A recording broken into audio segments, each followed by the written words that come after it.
Hello friends, कैसे हैं आप सभी। Good morning. तो दोस्तों, जैसा कि आप लोग को पता है, हम लोग आईएनएम सीरीज स्टार्ट किए थे, जिसमें हम लोग लगभग आईएनएम खत्म कर चुके हैं। एक से दो वीडियो, जैसे आज का वीडियो छोड़ के एक वीडियो और आएगा, जिसमें हम लोग पूरा आईएनएम को खत्म कर देंगे। आईएनएम मतलब इंडियन नेशनल मूवमेंट, ठीक है। तो उसमें जो है आधुनिक भारत में जो है हम लोग को पता है कि हम लोग जो है बीपीएससी 4.0 का तैयारी कर रहे हैं, जिसमें आधुनिक भारत से हम लोग का जो है 20 से 25 क्वेश्चन पूछा जाता है। जिसमें से ये जो हम बुक करवा रहे हैं, उसमें होप तो उसी से सारा क्वेश्चन लगभग आता है। 20 क्वेश्चन लगभग इसी से आता है। ये किताब अपने आप में बहुत रामबान है। रहने का रीजन है दोस्तों, क्योंकि आप लोग को पता है ये किताब एनसीईआरटी और एससीईआरटी 6 से लेकर 12 तक का जो है, इसमें जितना भी इम्पोर्टेंट मोस्ट इम्पोर्टेंट क्वेश्चन है, सबको जो है इसमें छांट के दिया गया है, ठीक है। इसीलिए इससे जो 100% क्वेश्चन आने का संभावना रहता है। तो चलिए, हम लोग आईएनएम में लगभग सब टॉपिक खत्म कर चुके हैं। एक से दो टॉपिक बचा है, उसको भी हम लोग खत्म करके फिर हम लोग नया सब्जेक्ट का सीरीज स्टार्ट करेंगे, जैसे ज्योग्राफी हो गया या साइंस हो गया, देखेंगे। फिलहाल अभी जो है इसको खत्म करते हैं। तो चलिए, वीडियो को जो देरी न करते हुए, आप लोग से रिक्वेस्ट है, जो भी पिछला वीडियो नहीं देखें, कृपया एक सीरीज से देखते आइए, तब आप लोग को अच्छे से समझ में आएगा। क्योंकि स्टेप बाय स्टेप कब कौन सा आंदोलन हुआ, उसके बाद क्या हुआ, हिस्ट्री पढ़ने का ये सही तरीका है। तो आप लोग शुरुआत से देखते आइए, और गांधी को आप लोग सेपरेट भी देख सकते हैं। तो चलिए, और जो भी इस चैनल को सब्सक्राइब नहीं किए हैं, कृपया सब्सक्राइब कर दीजिए, और वीडियो पसंद आए तो लाइक कीजिएगा। चलिए, वीडियो को आप शुरू करते हैं। तो देखिए, सबसे पहले हम लोग गांधी जी के बारे में उसका एक थोड़ा सा परिचय जान लेते हैं। ऐसे तो आप लोग को पता ही होगा, आप लोग बचपन से पढ़ रहे हैं गांधी, राष्ट्रपिता गांधी जी के बारे में। तो देखिए, उसका नाम, तो महात्मा गांधी का नाम, पूरा नाम क्या था? मोहनदास करमचंद गांधी था। उपनाम उसका मोनिया। ये सब नहीं पूछेगा, ये सब सिर्फ आप लोग को थोड़ा सा हिंट याद रखना है कि क्या था नहीं था, ठीक है। जैसे उसके पिता का नाम था करमचंद गांधी, माता का नाम पुतलीबाई। उसका जन्म 2 अक्टूबर 1869, मृत्यु हुआ था 30 जनवरी 1948 को। उसका जन्म स्थान था पोरबंदर, गुजरात में। विवाह हुआ था 1883 ईस्वी में कस्तूरबा गांधी से। उसका उसका चार पुत्र था, हरिलाल, मनीलाल, देवदास, रामदास। उसका राजनीतिक गुरु गोपाल कृष्ण गोखले, ठीक है। उसका प्रमुख शिष्य इंग्लैंड में जन्मी मीराबेन। महात्मा गांधी द्वारा प्रदत्त नाम, वास्तविक नाम जो था उसका मेडलिन स्लेड था, ठीक है। तो चलिए और देखते हैं। कानून की पढ़ाई के लिए इंग्लैंड प्रस्थान कब किया था? 1888 ईस्वी। मुंबई से कानून की डिग्री प्राप्त कर 1891 ईस्वी में लौट गया था, ठीक है। अब्दुल्ला के मुकदमे के लिए दक्षिण अफ्रीका कब गया था? ये क्वेश्चन पूछ सकता है कि अब्दुल्ला केस के मुकदमे के लिए दक्षिण अफ्रीका जो है महात्मा गांधी कब गए थे? तो 1893 ईस्वी में। दक्षिण अफ्रीका में नाटाल कांग्रेस की स्थापना 1894 ईस्वी में। दक्षिण अफ्रीका में जुलू व बोअर पदक 1899 ईस्वी में। केसरे हिंद की उपाधि 9 जनवरी 1915 को, ठीक है, जब वो भारत वापस आए थे। कांग्रेस अधिवेशन में पहली बार शामिल कब हुआ था? 1901 ईस्वी में, कलकत्ता अधिवेशन में, ठीक है। उसके बाद होता है डरबन में फिनिक्स आश्रम की स्थापना 1904 में। ये क्वेश्चन इंपॉर्टेंट है, ये पूछ सकता है एग्जाम, आप लोग इसको याद रखिएगा, ठीक है। उसके बाद देखते हैं यहाँ पे क्या है। सत्याग्रह का प्रथम प्रयोग जो 1906 में किया था दक्षिण अफ्रीका में, ठीक है। जीवन में पहली बार जेल कब गए थे? 1908 में। टॉल स्ट्राइक फर्म की स्थापना 1910 ईस्वी में, जोहान्सबर्ग, दक्षिण अफ्रीका में, ठीक है। उसके बाद बोलता है महात्मा गांधी की दक्षिण अफ्रीका में सक्रियता कब बढ़ा था? 21 वर्ष में। महात्मा गांधी का भारत आगमन देखिए 9 जनवरी 1915। इसको जो है दोस्तों प्रवासी प्रवासी दिवस भी कहा जाता है। तो आप लोग से पूछेगा तो आप लोग को याद रखना है कि प्रवासी दिवस कब मनाया जाता है, ठीक है। तो 9 जनवरी 1915 को हुआ था, 9 जनवरी को। और साबरमती आश्रम की स्थापना 1915 में, ठीक है। कांग्रेस की अधिवेशन के अध्यक्ष 1924 में बेलगांव, कर्नाटक में। आत्मकथा सत्य के साथ मेरे प्रयोग 1925। सिद्धांत क्या था इसका? सत्य एवं अहिंसा। आप लोग को भी पता है महात्मा गांधी के जो सत्य और अहिंसा में बहुत ज्यादा विश्वास रखते थे। उसके बाद है अखिल भारतीय खादी बोर्ड की स्थापना। अखिल भारतीय खादी बोर्ड की स्थापना 1923 में। अखिल भारतीय चरखा संघ की स्थापना 23 सितंबर 1925।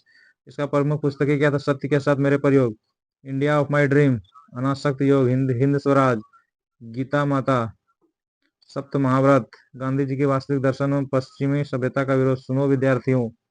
इसका प्रमुख समाचार पत्र क्या था?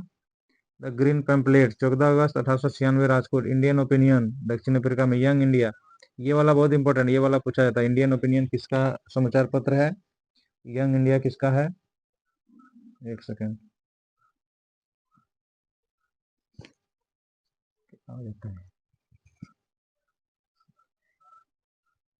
यंग इंडिया हरिजन जो है 1932 में, ठीक है, ये पूछा जाता है। तो चलिए आगे देखते हैं। इसकी प्रमुख उपाधियों के बारे में पूछता है, जो पीपीसी है इसकी प्रमुख उपाधि के बारे में पूछता है। तो चलिए देखते हैं इसकी प्रमुख उपाधियां क्या क्या है।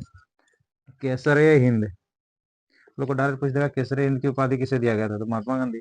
कब दिया गया था? प्रथम विश्व युद्ध के समय। भर्ती करने वाले सार्जेंट, प्रथम विश्व युद्ध के समय। भंगी शिरोमणि, दक्षिण अफ्रीका के प्रवास के दौरान। कुली बैरिस्टर, दक्षिण अफ्रीका के अंग्रेज मजिस्ट्रेट। करमवीर, दक्षिण अफ्रीका के सहयोगी। सेवाग्राम का अंत, आश्रम के अतिथियों द्वारा। आधुनिक युग के आजाद शत्रु, डॉक्टर राजेंद्र प्रसाद। अब देखिए मंगल बाबा की उपाधि कब दिया गया था, किसके द्वारा दिया गया था? कवालियों द्वारा। बापू, CF एंड्रूज व जवाहरलाल नेहरू के द्वारा। देशद्रोही फकीर, विंस्टन चर्चिल के द्वारा। भिखारियों का राजा, पंडित मदन मोहन मालवीय। राष्ट्रपिता, सुभाष चंद्र बोस। अर्धनग्न फकीर, Winston Churchill. One man boundary force, Lord Mountbatten द्वारा। महात्मा जो है रविन्द्रनाथ टैगोर के द्वारा। वाइकोम सत्याग्रह 1924-25 में अस्पृश्यता की कुप्रथा के लिए त्रावणकोर यानी केरल में चलाया गया था। चलिए आगे देखते हैं। देखिए वन लाइनर, महात्मा गांधी किस वर्ष दक्षिण अफ्रीका से भारत वापस लौटे थे? 1915 में। किसने गांधी जी को सर्वप्रथम महात्मा के तौर पर संबोधित किया था? रविंद्रनाथ टैगोर। स्वाधीनता आंदोलन के दौरान महात्मा गांधी के घनिष्ठ अंग्रेज मित्र कौन थे? Reverend Charlie Andrews. Phoenix farm कहाँ है? डरबन, दक्षिण अफ्रीका। महात्मा गांधी के राजनीतिक गुरु कौन थे? गोपाल कृष्ण गोखले। गोपाल कृष्ण गोखले, ठीक है। देखिए यहाँ पे है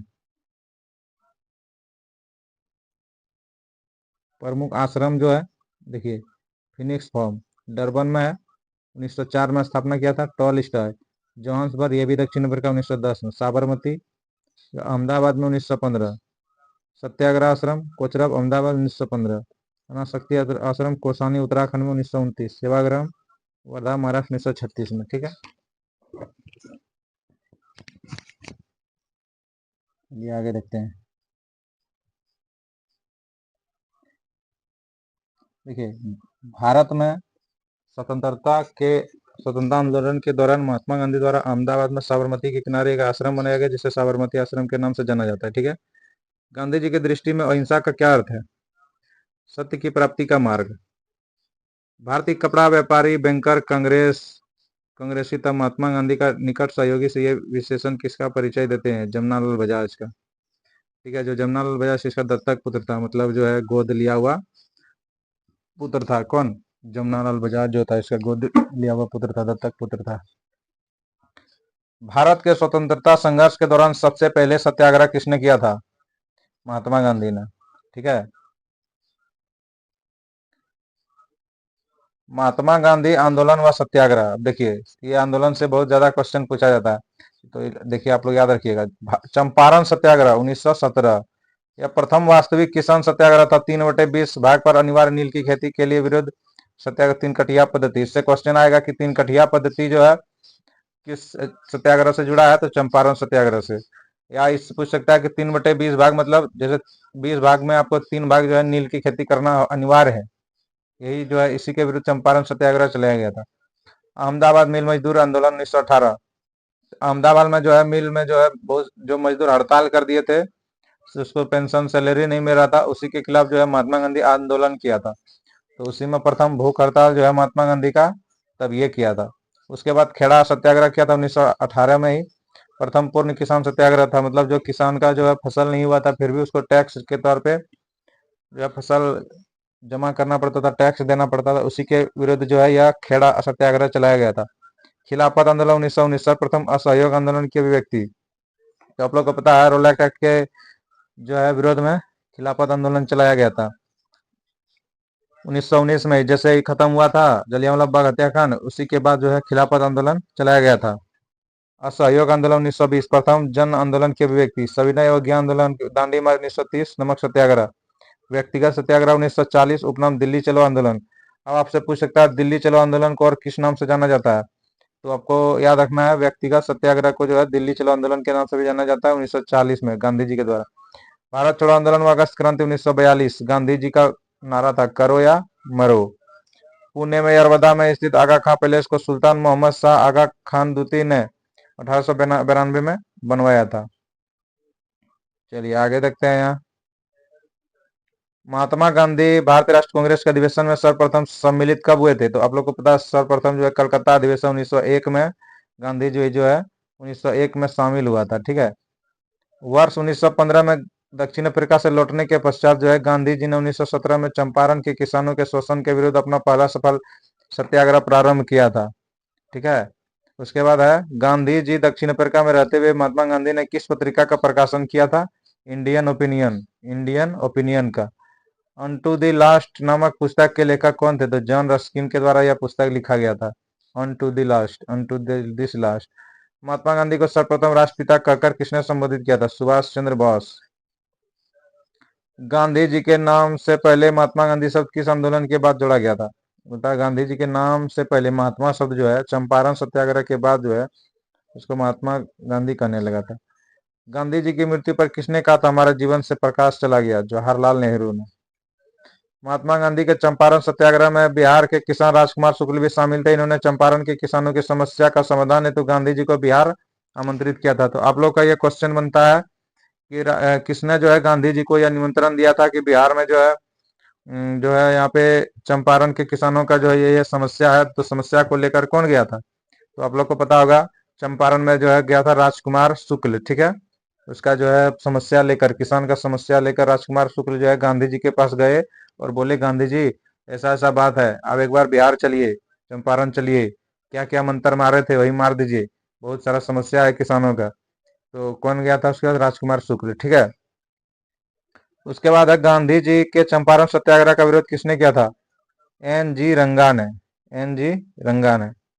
गांधी जी का प्रिय गीत वैष्णव जन किसने रचा था? नरसिंह मेहता, गुजराती कवि था। ठीक है। चलिए आगे देखते हैं। अब है रोलैक्ट एक्ट और जलियांवाला बाग हत्याकांड। यानी रोलैक्ट एक्ट क्या था, जलियांवाला बाग हत्याकांड क्यों हुआ था, उस सब के बारे में हम लोग विस्तार से जानेंगे।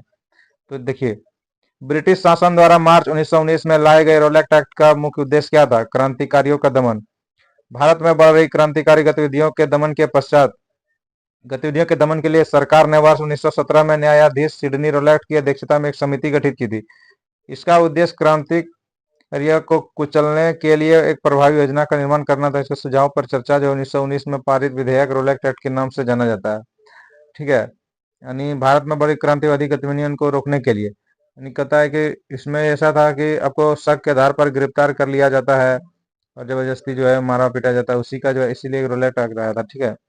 तो जब रोलैक्ट एक्ट पारित हुआ उस समय भारत का वायसराय कौन था? ये मोस्ट इंपोर्टेंट क्वेश्चन है, ये मोस्ट इंपोर्टेंट है, 100% है, ये एग्जाम में पूछा जाता है, ये आना ही आना है, तो इसको आप लोग बढ़िया से याद रखिएगा। जब रोलैक्ट एक्ट पारित हुआ था उस समय भारत का वायसराय लॉर्ड चैम्सफोर्ड किस औपनिवेशिक कानून को बिना वकील, बिना अपील, बिना दलील के नाम से जाना जाता है? रोलैक्ट एक्ट। यानी जब रोलैक्ट एक्ट किसी पे लगा दिया जाता है तो आप ना वकील रख सकते हैं, ना अपील कर सकते हैं, ना दलील पेश कर सकते हैं। इसी को बोल रहा था रोलैक्ट एक्ट। ठीक है। इसी का विरोध करने के लिए जो है लोग जमा हुए थे। रोलैक्ट एक्ट के विरोध में किसके द्वारा देशव्यापी सत्याग्रह चलाने का निर्णय लिया गया था? तो महात्मा गांधी के द्वारा। रोलैक्ट एक्ट के विरोध में किसने लगान न देने के लिए आंदोलन चलाने का सुझाव दिया था? स्वामी श्रद्धानंद। इसने बोला था लगान मत दो और आंदोलन को जो है चलाते रहो। The anarchical revolutionary crime act 1919 को सामान्य बोलचाल में क्या कहा जाता है? तो सामान्य बोलचाल में वही कहा जाता है, रोलैक्ट एक्ट। उसके बाद है, जलियांवाला बाग हत्याकांड जो है नरसंहार के पहले कौन सी महत्वपूर्ण घटना घटी थी? रोलैक्ट एक्ट का पारित होना। रोलैक्ट एक्ट जो पारित हुआ था ना, उसी के पहले, उसके जो है पहले कौन सी घटना घटी थी? जलियांवाला। तो हाँ, जैसे ही मतलब रोलैक्ट एक्ट पारित हुआ था तो उसी का विरोध करने के लिए जलियांवाला में जो है बाग में बहुत सारा लोग जो है जमा हुए थे इसका विरोध करने के लिए। तो उसी समय जो है गोली चलवा दिया गया था। उसके बाद जो है बहुत सारे लोग को जो है दिन दहाड़े भून दिया था गोली से, बहुत बेशर्मी से मारा गया था इंडियंस को। तो उसी का विरोध करने के लिए लोग जो है जलियांवाला बाग में उपस्थित हुए थे। जलियांवाला बाग हत्याकांड के बाद किस विख्यात व्यक्ति ने ब्रिटिश सरकार द्वारा प्रदान की गई नाइट उपाधि की वापस लौटा दिया? रविंद्रनाथ टैगोर ने नाइट की उपाधि लौटा दिया। ठीक है। रोलेट सत्याग्रह के दौरान पंजाब के दो लोकप्रिय नेता डॉक्टर सैफुद्दीन किचलू और सत्यपाल की गिरफ्तारी और ब्रिटिश दमन का विरोध करने के लिए 13 अप्रैल 1919 को बैसाखी के दिन अमृतसर के जलियांवाला बाग में एक सार्वजनिक सभा बुलाई गई थी और जनरल डायर और निहत्ती भीड़ पर गोलियां चलवाकर 1000 लोगों की हत्या कर दी। इस घटना को जलियांवाला बाग हत्याकांड के नाम से जाना जाता है। यानी जो है किचलू जो है, सैफुद्दीन जो है किचलू, ठीक है, और जो है सत्यपाल, यह दोनों को जो है गिरफ्तार कर लिया था। इसको जो है गिरफ्तार करके अंग्रेज जो है जेल में डाल दिया था। उसी का विरोध करने के लिए लोग जो है जलियांवाला में तो उपस्थित हुआ था। ठीक है। तो जैसे ही उपस्थित हुआ 13 अप्रैल 1919 को, तो जनरल डायर ने क्या किया, ये निहत्ती भीड़ में गोलियां चलवा दिया, जिसमें 1000 लोगों की मौत हो गई। उसमें 1000 लोग दिखा रहा है डाटा के अनुसार, लेकिन 1000 से ज्यादा लोग डेड किए थे, मरे थे वहां पे। ठीक है। तो ये बहुत ही दर्दनाक घटना था, जिसको हम लोग कभी भूल नहीं सकते हैं। इतने जालिम थे अंग्रेज सब। पंजाब के अमृतसर शहर में जलियांवाला बाग हत्याकांड कब हुआ था? तो क्वेश्चन पूछता है 13 अप्रैल 1919 होगा। जलियांवाला बाग हत्याकांड के विरोध में वायसराय की कार्यकारिणी परिषद की सदस्यता किसने इस्तीफा दे दिया था? के शंकर नायर ने। के शंकर नायर ने क्या किया था? कार्यकारिणी परिषद की सदस्यता से इस्तीफा दे दिया था। उसके बाद बोलता है जलियांवाला बाग हत्याकांड जांच हेतु ब्रिटिश सरकार द्वारा किस समिति का गठन किया गया था? तो हंटर कमेटी का गठन किया गया था। जलियांवाला बाग हत्याकांड के लिए जिम्मेदार माइकल ओ डायर को किसने लंदन में मार डाला था? उधम सिंह। यानी हम लोग में भी एक ऐसा वीर सिपाही था जो उधम सिंह जो था, बहुत छोटा था उस समय, तो उन्होंने 1940 में जाके जनरल ओ डायर को लंदन में घुस के मार दिया था, उसी का हॉल में। इस तरह वीर को सत सत प्रणाम, नमन है। कांग्रेस ने जलियांवाला बाग हत्याकांड की जांच हेतु किसके नेतृत्व में आयोग नियुक्त किया था? मदन मोहन मालवीय ने। मदन मोहन मालवीय। ठीक है। झारखंड कांग्रेस ने जलियांवाला बाग हत्याकांड की जांच हेतु मदन मोहन मालवीय की अध्यक्षता में एक समिति गठित की थी। ठीक है।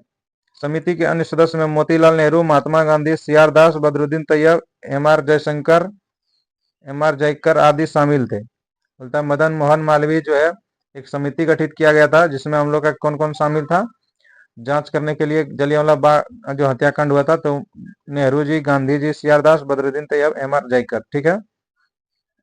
अब देखिए स्वतंत्रता संग्राम की प्रमुख घटनाएं, इससे भी क्वेश्चन बहुत ज्यादा आता है। जैसे 1885 में क्या हुआ था? कांग्रेस, भारतीय राष्ट्रीय कांग्रेस का स्थापना हुआ था। 1905 में बंगाल विभाजन के फलस्वरूप आरंभ हुए स्वदेशी आंदोलन का भारत के विभिन्न क्षेत्रों में प्रसार हुआ था। 1906 में मुस्लिम लीग की स्थापना हुआ था। 1909 में इंडियन काउंसिल एक्ट पारित हुआ था। 1912 में बंगाल विभाजन रद्द किया गया और राजधानी दिल्ली स्थानांतरित किया गया था। 1909 में गवर्नमेंट ऑफ इंडिया एक्ट, जिसके फलस्वरूप प्रथम विधानमंडल निर्वाचित हुआ था। 1929 में भारतीय राष्ट्रीय कांग्रेस द्वारा स्वराज यानी पूर्ण स्वतंत्रता का आह्वान किया गया था। 1935 में गवर्नमेंट ऑफ इंडिया एक्ट द्वारा विधानमंडल की शक्तियों में विस्तार और निर्वाचन क्षेत्रों में वृद्धि। 1940 में मुस्लिम लीग द्वारा पाकिस्तान के निर्माण का आह्वान किया गया था। 42 में क्रिस मिशन आया था। 46 में कैबिनेट मिशन आया था। 47 से स्वतंत्रता प्राप्ति हुआ भारत का विभाजन, पाकिस्तान की स्वतंत्रता भी 47 में ही हुआ था। उसके बाद हंटर कमीशन की रिपोर्ट को गांधी जी ने पन्ने दर पन्ने निर्लज सरकारी लिपापोती की संज्ञा दी गई थी। चलिए अब देखते हैं खिलाफत आंदोलन के बारे में, यानी खिलाफत आंदोलन क्यों हुआ था, अब उसके बारे में हम लोग डिटेल से चर्चा करेंगे। तो चलिए देखते हैं खिलाफत आंदोलन के बारे में। क्या भारत में चलाए गए खिलाफत आंदोलन का प्रमुख कारण क्या था? तो आप लोग को पता होगा क्या था प्रमुख कारण इसका। तुर्की में खलीफा पद को इंग्लैंड द्वारा समाप्त किया जाना, यानी तुर्की में जो है खलीफा पद को समाप्त कर दिया जाना था, जो कि नहीं किया। देखिए खलीफा पद को हटा दिया गया था, उसी के खिलाफ जो है यह आंदोलन चला था। 1929 में दिल्ली में आयोजित अखिल भारतीय खिलाफत कमेटी की अध्यक्षता किसके द्वारा किया गया था? महात्मा गांधी के द्वारा। वर्ष 1920 में इलाहाबाद में आयोजित सम्मेलन के दौरान खिलाफत समिति के द्वारा गांधी जी को असहयोग आंदोलन प्रारंभ करने का अनुरोध किया गया था। खिलाफत आंदोलन के प्रमुख नेता पूछता है दोस्तों एग्जाम में, आप लोग को याद रखना है खिलाफत आंदोलन के प्रमुख नेता कौन कौन थे? शौकत अली और मोहम्मद अली, ये दोनों भाई। भारतीय राष्ट्रीय कांग्रेस ने पहला असहयोग आंदोलन किस वर्ष प्रारंभ किया? 1920 में। वर्ष 1920 के नागपुर अधिवेशन में असहयोग आंदोलन के प्रस्ताव को किसने प्रस्तावित किया? सी आर दास ने। असहयोग आंदोलन के दौरान किस व्यक्ति ने अपनी वकालत छोड़ दी? चित्तरंजन दास। स्वराज का नारा गांधी जी ने कब दिया? असहयोग आंदोलन के समय। वर्ष 1921-22 के असहयोग आंदोलन का अन्य जो है प्रमुख परिणाम क्या था? हिंदू मुस्लिम एकता था। ठीक है, अब देखिए क्या है। असहयोग आंदोलन के दौरान महात्मा गांधी ने केसर ए हिंद की उपाधि त्याग दिया था। महात्मा गांधी द्वारा चलाया गया प्रथम जन आंदोलन क्या था? असहयोग आंदोलन। असहयोग आंदोलन के दौरान विदेशी वस्त्रों को जलाए जाने पर महात्मा गांधी ने लिखा, यह निष्ठुर बर्बादी है। महात्मा गांधी को लिखा कि कौन लिखा था? तो वही रविन्द्रनाथ टैगोर ने लिखा था कि ये कपड़ा वपड़ा मत जलाओ, ये बर्बादी है और कुछ नहीं है।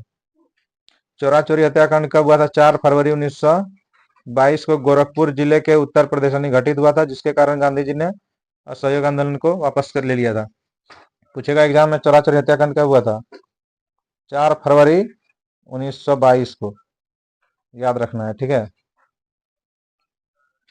चोरा चोरी जो है, चोरी चोरा की घटना के समय महात्मा गांधी कहाँ पर थे? तो महात्मा गांधी जो है बारदोली सत्याग्रह में थे, बारदोली में थे। असहयोग आंदोलन कब समाप्त हुआ? 1922 में। गांधी जी के असहयोग आंदोलन से असहमति जताते हुए किसने कांग्रेस से त्यागपत्र दे दिया? कांग्रेस से त्यागपत्र दे दिया कौन? Mohammad Ali Jinnah, Annie Besant, Bipin Chandra Pal. असहयोग आंदोलन के दौरान मोतीलाल नेहरू, सी आर दास, श्री राजगोपालाचारी, वल्लभ भाई पटेल, आसफ अली, टी प्रकाशन, राजेंद्र प्रसाद जैसे प्रमुख वकीलों ने अपनी वकालत छोड़ दी। अब देखते हैं, चलिए अब आगे देखते हैं आगे क्या है। स्वराज पार्टी कांग्रेस का लाहौर अधिवेशन एवं पूर्ण स्वराज प्रस्ताव। ठीक है, तो चलिए अब आगे आगे है, स्वराज पार्टी का किसने स्थापित किया था? तो स्वराज पार्टी को किसने स्थापित किया था? तो आप लोग को पता होगा स्वराज पार्टी को किसने स्थापित किया था? सी आर दास और मोतीलाल नेहरू ने। ठीक है, स्वराज पार्टी को सी आर दास और मोतीलाल नेहरू ने। स्वराज पार्टी की स्थापना मार्च 1923 में की गई थी और सी आर दास इसके अध्यक्ष, मोतीलाल नेहरू इसके महासचिव चुने गए। स्वराज पार्टी के गठन के लिए किस कांग्रेस अध्यक्ष ने अध्यक्ष पद से इस्तीफा दे दिया था? तो सी आर दास ने। देश बंधु के नाम से कौन प्रसिद्ध था? तो आप लोग को पता होगा चित्तरंजन दास जो था वह देश बंधु के नाम से प्रसिद्ध था। ठीक है, कलर चेंज कर लेते हैं। अब देखिए, स्वराज पार्टी का गठन किस आंदोलन की असफलता के पश्चात हुआ? तो असहयोग आंदोलन के पश्चात हुआ। नवंबर 1924 में महात्मा गांधी, सी आर दास तथा मोतीलाल नेहरू के मध्य एक महत्वपूर्ण समझौता हुआ जिसे गांधी दास पैक्ट कहा जाता है। ठीक है, गांधी दास पैक्ट। 17 नवंबर 1921 को प्रिंस ऑफ वेल्स के भारत आगमन पर संपूर्ण भारत में सार्वजनिक हड़ताल का आयोजन किया गया था। आगे देखते हैं, वर्ष 1925 में विठल भाई पटेल को सेंट्रल लेजिस्लेटिव असेंबली का प्रथम अध्यक्ष चुना गया। दिसंबर 1929 में कांग्रेस के लाहौर अधिवेशन की अध्यक्षता किसके द्वारा किया गया था? तो आप लोगों को पता होगा लाहौर अधिवेशन जो है पंडित जवाहरलाल नेहरू के द्वारा किया गया था। आप लोग को पता होगा कि लाहौर अधिवेशन के ही जो है पंडित उसी समय पंडित जवाहरलाल नेहरू ने पूर्ण स्वाधीनता की मांग किया था, पूर्ण स्वराज का मांग किया था। तो और रावी नदी के तट पर जो है 12 बजे रात में जो अपना तिरंगा झंडा फहराया था और उसी दिन हम लोग गणतंत्र दिवस भी मनाए थे, स्वतंत्रता दिवस। उसी दिन हमारा जो है भारत आजाद हो गया था। ठीक है, तो ये क्वेश्चन पूछा जाता है कि पूर्ण स्वराज का प्रस्ताव जो है किस अधिवेशन में पारित हुआ था और कब हुआ था? तो आप लोग को याद रखना है लाहौर अधिवेशन वर्ष 1929 में। ठीक है, लाहौर अधिवेशन में 31 दिसंबर 1929 की मध्य रात्रि को रावी नदी के तट पर कांग्रेस के अध्यक्ष जवाहरलाल नेहरू ने भारतीय स्वतंत्रता का प्रतीक तिरंगा झंडा फहराया था। कांग्रेस का कार्य समिति द्वारा पूर्ण स्वाधीनता दिवस किस दिन मनाया गया? देखिए, आप लोग को जैसे हम बताए गए थे ना, तो पूर्ण स्वाधीनता दिवस 26 जनवरी 1930 को मनाया गया था रावी नदी के तट पर। ठीक है, अब देखिए, नेहरू रिपोर्ट कांग्रेस के किस अधिवेशन में निरस्त घोषित कर दी गई थी? तो लाहौर अधिवेशन 1929 में। ठीक है, चलिए अब आगे देखते हैं। अब आगे का टॉपिक है साइमन कमीशन। अब देखिए, साइमन कमीशन पहले थोड़ा सा इसके बारे में समझते हैं कि साइमन कमीशन क्या था और यह इसके बारे में मोस्ट इंपोर्टेंट एमसीक्यू करते हैं। तो साइमन कमीशन देखिए दोस्तों, जैसे 1919 में जब जो जालियांवाला बाग हत्याकांड हुआ था, तो उसी समय जो है एक मतलब कमेटी का गठन किया गया। तो बोला कि हर 10 साल में एक जो है कमेटी का गठन होगा, जो हमारा क्या नियम है, जो भी मतलब कानून व्यवस्था में सुधार करने के लिए। तो उसी समय बोला गया था कि 10 साल के बाद जो है हम लोग 1919 का जो भारत शासन अधिनियम था, उसका हम लोग समीक्षा करने के लिए एक कमीशन का गठन करेंगे। तो उसी का नाम साइमन कमीशन है, लेकिन हर 10 साल में बोला गया था। लेकिन जो है ये पहले आ गया, जैसे 19 में इसका घोषणा किया था, 29 में आना चाहिए था इसको, लेकिन यह कुछ मतलब जैसे भारत जो है बहुत अग्रसर हो रहा था आज़ादी की ओर, उसको देखते हुए ये लोग जो है 2 साल पहले ही आ गया। इसका गठन किया गया 1927 में। ठीक है, अब क्या है पूरा मामला, चलिए देखते हैं। तो जो है इसका मोस्ट इंपोर्टेंट क्वेश्चन देखते हैं, उसी में हम आप लोग को समझाते हुए चलेंगे। तो देखिए, साइमन कमीशन श्वेत कमीशन को किस वर्ष नियुक्त किया गया था? 1927 में। जैसा कि हमने बताया कि 1927 में इसको जो है नियुक्त किया गया था। और जो है यह गठन क्यों किया गया था?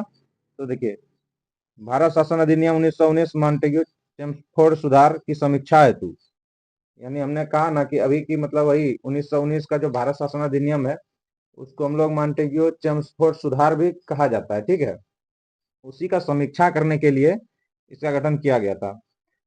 इसका बहिष्कार क्यों किया था? तो इसका बहिष्कार करने का सबसे बड़ा रीजन है कि इसमें कोई भी भारतीय सदस्य नहीं था, सारा का सारा अंग्रेज था। अब आप लोग का गांव में क्या समस्या है क्या नहीं है, ये क्या दूसरे का गांव का के लोग बताएगा, या आप ही लोग जो है अच्छा से इसको डिफाइन कर पाइएगा कि आप लोग का गांव में क्या समस्या है, आप लोग रोज झेलते हैं। तो भारतीयों का कहना था कि हम लोग का क्या समस्या है, पूरा भारत में क्या समस्या है, इसका निदान करने के लिए 4 दिन का अंग्रेज घूरेगा, उसको पता चल जाएगा कि हम लोग क्या प्रॉब्लम में है नहीं है। इसमें कम से कम एक दो भारतीय होना जरूरी है, ताकि उसको अच्छा से उसको समझा सके। इसीलिए इसका जो है विरोध किया गया था। साइमन कमीशन के विरोध में हुए लाठीचार्ज में लाला लाजपत राय घायल हुए तथा कुछ दिनों बाद उसकी मृत्यु हो गई। इसमें भी बोल रहा है कि साइमन कमीशन का जो सबसे पहले विरोध जो किया था लाला लाजपत राय ने किया था, और इसमें जो है लाठीचार्ज हुआ और घायल हुआ, उसके बाद उसका जो है वहीं पर मृत्यु हो गया था। अब जो है इसको पंजाब केसरी के नाम से भी जो है जाना जाता था। किसको? लाला लाजपत राय को। साइमन कमीशन को किस अन्य नाम से जाना जाता है? तो श्वेत कमीशन के नाम से। ठीक है, अब कहता है साइमन कमीशन की नियुक्ति किसने की थी? बर्केनहेड ने। साइमन कमीशन का समर्थन किसने किया था? डॉक्टर भीमराव अंबेडकर ने। भीमराव अंबेडकर ने जो है साइमन कमीशन का समर्थन किया था उस समय। साइमन कमीशन की नियुक्ति के समय किसके द्वारा भारतीयों के समक्ष सर्वसम्मति से संविधान बनाने की चुनौती रखी गई थी? बर्केनहेड। मुस्लिम लीग के एक विद्रोही गुट ने किसके नेतृत्व में साइमन आयोग का समर्थन किया था? मोहम्मद शफी के नेतृत्व में। ठीक है, मोतीलाल नेहरू की अध्यक्षता वाली समिति ने अगस्त 1928 में अपनी रिपोर्ट प्रस्तुत की, जिसे नेहरू रिपोर्ट के नाम से जाना गया। इस रिपोर्ट में भारत के नए डोमिनियन संविधान का प्रारूप प्रस्तुत किया गया। तो साइमन कमीशन के बारे में आप लोग को अच्छे से समझ में आ गया कि क्यों इसका बहिष्कार हुआ था भारत से। और सबसे पहले जब बहिष्कार लाला लाजपत राय ने किया, जो है वहाँ जैसे आया साइमन गो बैक का नारा जो है बहुत प्रचलित हुआ था। तो यही रीजन था साइमन को जो है भगाने का, क्योंकि उसमें एक भी भारतीय सदस्य नहीं था। ठीक है, अब चलिए आगे अब देखते हैं। अब है सविनय अवज्ञा आंदोलन। ठीक है, अब इसके बारे में हम लोग जानते हैं कि सविनय मतलब सविनय मतलब हाथ जोड़कर किसी चीज को मना कर देना, सविनय अवज्ञा आंदोलन। ठीक है, तो चलिए क्वेश्चन देखते हैं। कांग्रेस के किस अधिवेशन में कार्यकारी कमेटी को सविनय अवज्ञा आंदोलन करने का अधिकार दिया गया? लाहौर अधिवेशन में। ठीक है, महात्मा गांधी ने वर्ष 1930 में कहा से सविनय अवज्ञा आंदोलन प्रारंभ किया था? तो आप लोग को जैसे पता होगा, दांडी दांडी मार्च जो हुआ था, तो दांडी से गुजरात, यानी दांडी कहाँ है? गुजरात में। सविनय अवज्ञा आंदोलन के अंतर्गत गांधी जी ने अपने 78 अनुयायियों के साथ 12 मार्च 1930 को साबरमती आश्रम से यात्रा की प्रारंभ की तथा 6 अप्रैल 1930 को दांडी पहुंचकर यात्रा समाप्त की। इस यात्रा को दांडी मार्च भी कहा जाता है। आप लोग को पता होगा दांडी मार्च कब निकला था? 12 मार्च 1930 से निकला और 6 अप्रैल 1930 को पहुंच गया था।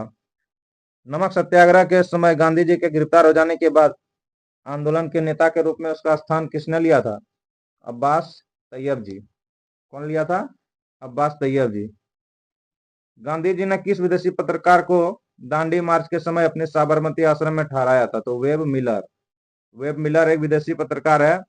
जब दांडी मार्च हो रहा था तो उस पत्रकार को जो है अपने आश्रम में जगह दिया था रुकने के लिए। आप लोग इसका नाम याद रखिएगा। आगे देखते हैं। तो आगे कहता है महात्मा गांधी जो है धरासना नमक गोदाम पर कांग्रेस कार्यकर्ताओं के धावे के समय किस स्थान पर थे? तो जो है यरवदा जेल में। आप लोग को पता होगा महात्मा गांधी को किस जेल में बंद कर दिया था? यरवदा जेल में। खान अब्दुल गफ्फार खान ने लाल कुर्ती आंदोलन प्रारंभ किया था, जिसका मुख्य उद्देश्य अंग्रेजों को भारत से बाहर निकालना था। ठीक है। वर्ष 1930 में स्वाधीनता दिवस मनाने के पश्चात गांधी जी के नेतृत्व में सविनय अवज्ञा आंदोलन प्रारंभ किया गया। ठीक है, चलिए आगे देखते हैं। आचार्य विनोबा भावे किस आंदोलन में शामिल होने के कारण प्रथम बार गिरफ्तार हुए थे? तो सविनय अवज्ञा आंदोलन में शामिल होने के कारण गिरफ्तार हुआ था। गांधी जी ने सविनय अवज्ञा आंदोलन की असफलता के बाद रचनात्मक कार्यक्रमों को अत्यधिक महत्व दिया। किस आंदोलन के दौरान गढ़वाल रेजिमेंट के सैनिकों ने प्रदर्शनकारियों पर गोली चलाने से इनकार कर दिया था? सविनय अवज्ञा आंदोलन। वर्ष 1930 में अंग्रेज सरकार के विरुद्ध पेशावर कांड का नायक कौन था? वीर चंद्र सिंह गढ़वाली। तमिलनाडु में चक्रवर्ती राजगोपालाचारी ने दांडी यात्रा की तरह तिरुचिरापल्ली से वेदारण्यम तक की यात्रा की थी। कौन किया था? श्री राजगोपालाचारी, तमिलनाडु में। ठीक है, याद रखिएगा। जियतरांग आंदोलन प्रारंभ हुआ था नागालैंड से। प्रभावती देवी किस क्षेत्र से स्वतंत्रता संग्राम सेनानी थी? चंपारण, बिहार। बेगूसराय के चौकीदारी टैक्स के विरुद्ध आंदोलन जो है किस का आंदोलन का भाग है? सविनय अवज्ञा आंदोलन। अब कहता 1930 में स्वाधीनता दिवस मनाने के पश्चात गांधी जी के नेतृत्व में सविनय अवज्ञा आंदोलन प्रारंभ हुआ था। तो दोस्तों, जैसा कि आप जानते हैं, सविनय अवज्ञा आंदोलन जो है दांडी मार्च जैसे शुरू हुआ था उसी समय जो है यह आंदोलन स्टार्ट किया गया था। कब? जब नमक सत्याग्रह में सब दांडी यात्रा निकला था, उसके बाद जो है सविनय अवज्ञा आंदोलन किया था। गांधी जी का कहना है कि फिर से जो है एक अविनय अवज्ञा आंदोलन किया जाए ताकि हम लोग बिना किसी बिना हिंसा के अहिंसा तरह से आंदोलन करके हम लोग अंग्रेजों के चीजों को बहिष्कार करना था। ठीक है, तो हम लोगों ने देखा सविनय अवज्ञा आंदोलन। अब इसके बाद देखते हैं गांधी इरविन समझौता एवं गोलमेज सम्मेलन। ठीक है, गांधी इरविन समझौता कब हुआ था? 5 मार्च 1931 को। गांधी इरविन समझौते में किस आंदोलन का स्थगत किया गया था? तो सविनय अवज्ञा आंदोलन। ठीक है।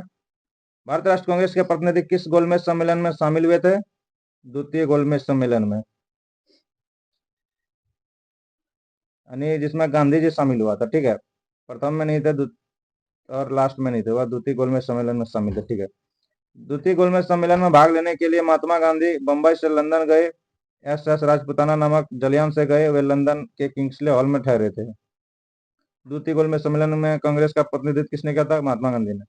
लंदन में प्रथम गोलमेज सम्मेलन में किस भारतीय नेता ने भाग लिया था? मौलाना मोहम्मद अली ने। अब देखिए, वर्ष 1931 में भारतीय राष्ट्र कांग्रेस के कराची अधिवेशन के लिए किसने मूल अधिकारों तथा आर्थिक कार्यक्रमों पर संकल्प प्रारूप किया था? जवाहरलाल नेहरू ने। द्वितीय गोलमेज सम्मेलन के दौरान विंस्टन चर्चिल ने गांधी जी को अर्धनग्न फकीर कहा था। यानी गांधी जी जो है धोती उठा के चल दिए थे। जो विंस्टन चर्चिल देखा और उसको जो है मजाक उड़ाया था, उसको कहा था कि तुम अर्धनग्न फकीर है। महात्मा गांधी फिर भी नहीं गुस्सा है उससे। वो बहुत महात्मा गांधी से जलते थे विंस्टन चर्चिल, जो आगे जाकर ब्रिटेन का प्रधानमंत्री भी बने थे ये। चलिए इंपोर्टेंट देख लेते हैं। देखिए, प्रथम गोलमेज सम्मेलन 12 नवंबर 1930 से 19 जनवरी 1931। द्वितीय गोलमेज सम्मेलन 7 सितंबर 1931 से 1 दिसंबर 1931। और तृतीय गोलमेज सम्मेलन 17 नवंबर 1932 से 24 दिसंबर 1932 तक था। ठीक है, लंदन में संपन्न हुए गोलमेज सम्मेलन में किसने भारतीय ईसाइयों का प्रतिनिधित्व किया था? के.टी. पाल ने। द्वितीय गोलमेज सम्मेलन किस मुद्दे पर असफल रहा? सांप्रदायिक प्रतिनिधित्व। किस भारतीय नेता तीनों गोलमेज सम्मेलन में भाग लिया था? और देखो, सबसे बड़ा इसमें है कि जो पूछ रहा है कि तीनों गोलमेज सम्मेलन में किसने भाग लिया था, तो डॉक्टर भीमराव अंबेडकर ने जो है साथियों तीनों गोलमेज सम्मेलन में भाग लिया था, प्रथम, द्वितीय और तीनों गोलमेज सम्मेलन में एकमात्र भारतीय वही था जो तीनों में भाग लिया था, आप लोग याद रखिएगा। गांधी इरविन समझौते के हस्तांतरित होने में तेज बहादुर सप्रू ने महत्वपूर्ण योगदान दिया था। ठीक है, आप लोग याद रखिएगा। गांधी को दो महात्मा किसने कहा था? सरोजनी नायडू ने जो है गांधी तथा इरविन को दो महात्मा कहा था, एक गांधी जी को, एक इरविन को। गांधी इरविन समझौते को कांग्रेस के किस अधिवेशन में स्वीकार किया गया था? कराची अधिवेशन 1931 में। द्वितीय गोलमेज सम्मेलन में किसने अपने स्वयं के व्यय पर हिस्सा लिया था? मदन मोहन मालवीय एवं एनी बेसेंट ने। ठीक है, अब देखते हैं सांप्रदायिक पंचायत एवं पुनः पैक्ट। तो सांप्रदायिक पंचायत की घोषणा किसने किया था? रेमजे मैकडोनल्ड ने। ठीक है, हरिजन दलितों के लिए अगस्त 1932 में रेमजे मैकडोनल्ड के सांप्रदायिक पंचायत के द्वारा पहली बार एक पृथक निर्वाचन समूह किया गया था। महात्मा गांधी अपना पहला आमरण अनशन कब प्रारंभ किया था? तो सांप्रदायिक जो है पंचायत के समय। ठीक है, पुनः पैक्ट किस वर्ग से संबंधित है? तो दलित वर्ग से। बी आर अम्बेडकर गांधी जी के मध्य कौन सा समझौता हुआ था? तो पुनः समझौता हुआ था। ठीक है, दलित वर्गों का संघ किसने स्थापित किया था? तो डॉक्टर भीमराव अंबेडकर ने। विंस्टन चर्चिल जो है सहित अनेक ब्रिटिश नेताओं ने गांधी इरविन समझौते का जो है विरोध किया था।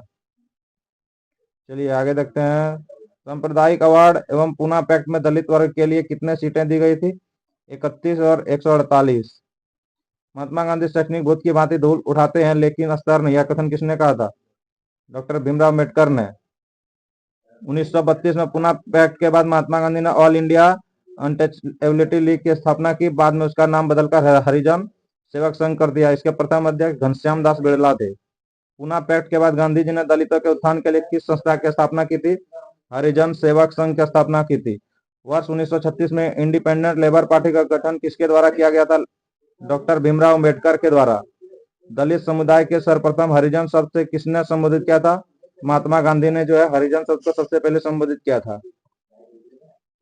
चुनाव और मंत्रिमंडल का गठन कांग्रेस समाजवादी पार्टी एवं त्रिपुरी अधिवेशन। ठीक है, तो किस अधिवेशन के द्वारा भारत में प्रांतीय चुनाव करवाने का प्रावधान किया गया था? भारत शासन अधिनियम 1935। दोस्तों वीडियो बनाने में आप देख सकते हैं कितना मेहनत लगता है। तो अगर वीडियो को पसंद आता है तो आप लोग लाइक जरूर कीजिएगा दोस्तों, और अपने दोस्तों को शेयर कीजिएगा। भारत शासन अधिनियम 1935 के अंतर्गत भारत में प्रांतीय चुनाव किस वर्ष हुआ था? प्रांतीय चुनाव आप लोग को पता है 1937 में हुआ था। वर्ष 1937 के चुनाव में कांग्रेस द्वारा बहुमत प्राप्त प्रांतों की संख्या कितनी थी? तो 5। कांग्रेस ने 11 प्रांतों में से 8 प्रांतों में सरकार बनाई। पंजाब में मुस्लिम लीग तथा यूनियनिस्ट पार्टी ने, बंगाल में कृषक प्रजा पार्टी, मुस्लिम लीग ने मिलकर संयुक्त सरकार का गठन किया। 1937 में प्रांतीय चुनाव के बाद कांग्रेस ने कुल कितने समय तक शासन किया था? 28 माह तक शासन किया था। ठीक है, अब देखते हैं 1938 में भारतीय राष्ट्र कांग्रेस के हरिपुरा अधिवेशन की अध्यक्षता, आप लोग को पता है हरिपुरा अधिवेशन की अध्यक्षता सुभाष चंद्र बोस ने किया था। भारतीय राष्ट्र कांग्रेस के किस अधिवेशन में हुए कांग्रेस अध्यक्ष के चुनाव में सुभाष चंद्र बोस को पट्टाभी सीतारमैया को पराजित किया था? तो आप लोग को पता है त्रिपुरी अधिवेशन 1939 में। देखिए इसमें सबसे बड़ा है कि जैसे गांधी जी जो है पट्टाभी सीतारमैया को खड़ा किया था और एक तरफ सुभाष चंद्र बोस था, तो दोनों में भिड़ंत हुआ तो सुभाष चंद्र बोस जीत गए थे। लेकिन कुछ समय बाद उसने अपने पद से इस्तीफा दे दिया था। उसके बाद जो राजेंद्र प्रसाद को अध्यक्ष चुना गया था। देखिए सुभाष चंद्र बोस के त्याग पत्र के पश्चात भारतीय राष्ट्र कांग्रेस का अध्यक्ष कौन बना था? डॉक्टर राजेंद्र प्रसाद। कांग्रेस छोड़ने के पश्चात सुभाष चंद्र बोस ने 1939 में किस दल की स्थापना की थी? तो फॉरवर्ड ब्लॉक की स्थापना की थी। ठीक है, उसके बाद है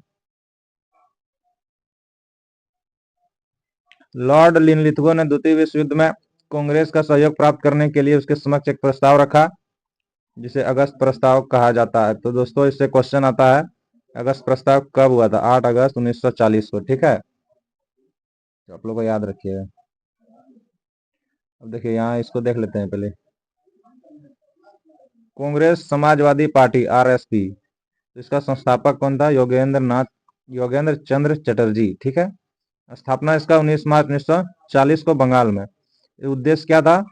तो उद्देश्य था इसका अंग्रेजों को शक्ति द्वारा भारत से बाहर निकालकर देश में समाजवाद की स्थापना करना। इस पार्टी ने त्रिपुरी कांग्रेस अधिवेशन में सुभाष चंद्र बोस का समर्थन किया था। तथा भारत छोड़ो आंदोलन का स्वागत किया था। और इधर देखिए, इधर एक तरफ है फॉरवर्ड ब्लॉक, इसका संस्थापक था सुभाष चंद्र बोस। स्थापना 3 मई 1939 मुकर उन्नाव में। उद्देश्य सभी साम्राज्यवाद विरोधी शक्तियों को संगठित करना और अनिवार्य संघर्ष की पूर्ति हेतु तत्पर रहना। अन्य सदस्य कौन था? देवव्रत विश्वास महासचिव था, विश्वंभर दयाल त्रिपाठी तथा स्वामी सहजानंद। वर्ष 1937 के प्रांतीय चुनाव में कुल 1585 सीटों में कांग्रेस को 760 सीटें प्राप्त हुई थी। देख लेते थोड़ा, देखिए यहाँ जो 1937 के प्रांतीय चुनाव जो बने थे उसके प्रधानमंत्री कौन थे? तो देखिए, जैसे असम का बात करेंगे तो मोहम्मद सादुल्लाह। बिहार में श्री कृष्ण सिन्हा। बंगाल में फजलुल हक। उड़ीसा में तो जैसा कि पता है BN दास। उत्तर पश्चिमी प्रांत में खान साहब। संयुक्त प्रांत में गोविंद बल्लभ पंत। मध्य प्रांत में NB खरे। बम्बई में BG खरे। मद्रास में C राजगोपालाचारी। सिंध में अल्लाह बख्श। पंजाब में सिकंदर हयात खान। ठीक है। अब देखिए 1934 में पटना में अखिल भारतीय कांग्रेस समाजवादी पार्टी का संयोजक कौन था 1934 में? तो जयप्रकाश नारायण। बिहार सोशलिस्ट पार्टी के संस्थापक जयप्रकाश नारायण थे, जिन्हें लोकनायक के नाम से जाना जाता है। ठीक है। तो देखिए आगे है, वर्ष 1937 के चुनाव के पश्चात संयुक्त प्रांत में गठित मंत्रिमंडल में वित्त विभाग के प्रमुख कौन बने? रफी अहमद किदवई। कांग्रेस समाजवादी दल का प्रमुख नेता कौन था? आचार्य नरेंद्र देव। कांग्रेस सोशलिस्ट पार्टी की बैठक जो है कहाँ हुआ था? तो पटना में 1934 में हुआ था। चलिए आगे देखते हैं। अब देखिए, अब है द्वितीय विश्व युद्ध, पाकिस्तान की मांग एवं व्यक्तिगत सत्याग्रह। द्वितीय विश्व युद्ध कब प्रारंभ हुआ था? 1 सितंबर 1939 को। ठीक है। द्वितीय विश्व युद्ध के जो है समय जो है प्रारंभ के समय भारत का वायसराय कौन था? Lord Linlithgow. Viceroy Lord Linlithgow ने द्वितीय विश्व युद्ध में भारत को जर्मनी के विरुद्ध युद्धग्रस्त राष्ट्र कब घोषित किया था? 17 अक्टूबर 1939। भारतीय विधानमंडल की सहमति के बिना वायसराय द्वारा भारत को विश्व युद्ध में शामिल कर लिए जाने के कारण कांग्रेस ने सभी प्रांतीय विधानमंडलों में 28 माह के शासन के पश्चात त्याग पत्र दे दिया था। बोल रहा है कांग्रेस जो 28 माह शासन किया उसके बाद जो है त्याग पत्र दे दिया था। कांग्रेस के विधानमंडल से इस्तीफा दिए जाने के कारण मुस्लिम लीग द्वारा मुक्ति दिवस कब मनाया गया था? 22 दिसंबर 1939 को। द्वितीय विश्व युद्ध के समय ब्रिटिश प्रधानमंत्री कौन था? Winston Churchill. देखिए, जिसने तभी हमने बताया था ना कि जो विंस्टन चर्चिल जिसने महात्मा गांधी को जो है सविनय अवज्ञा आंदोलन जब गोलमेज सम्मेलन हुआ था तो उस समय यही विंस्टन चर्चिल है जो गांधी जी को अर्धनग्न फकीर कह के बेइज्जत किया था, और आज जो है द्वितीय विश्व युद्ध के समय जो है प्रधानमंत्री बन गया है। अब देखिए, द्वितीय विश्व युद्ध के समय भारतीय राष्ट्रीय कांग्रेस की रणनीति क्या थी? पूर्ण स्वतंत्रता का अवसर मिलने पर ब्रिटेन का सहयोग करना। ब्रिटेन वाला पगला गया था, बार बार बोल रहा था मेरा साथ दीजिए, मेरा ये कीजिए, मेरा वो कीजिए, और जबकि बाद में वह मुकर जाता था। तो इसने बोला था कांग्रेस ने कि हमको पूर्ण स्वतंत्रता का आश्वासन दीजिए, उसके बाद हम आपका सहयोग करेंगे, आप अपना सैनिक भेजेंगे लड़ने, नहीं तो नहीं जाएंगे। 1930 में मुस्लिम लीग के इलाहाबाद अधिवेशन में सर्वप्रथम किसके द्वारा एकल मुस्लिम राष्ट्र की मांग की थी? मोहम्मद इकबाल। 1933 में पाकिस्तान शब्द का प्रयोग किसने किया था? चौधरी रहमत अली के द्वारा। मार्च 1940 में मुस्लिम लीग के लाहौर अधिवेशन में अपने अध्यक्षीय भाषण के दौरान मोहम्मद अली जिन्ना द्वारा एक पृथक मुस्लिम राष्ट्र के रूप में पाकिस्तान की मांग की गई थी। मुस्लिम लीग के किस अधिवेशन में पाकिस्तान की मांग को प्रस्तावित किया गया था? लाहौर अधिवेशन 1940 में। पाकिस्तान प्रस्ताव की रूपरेखा किसके द्वारा तैयार किया गया था? सिकंदर हयात खान के द्वारा।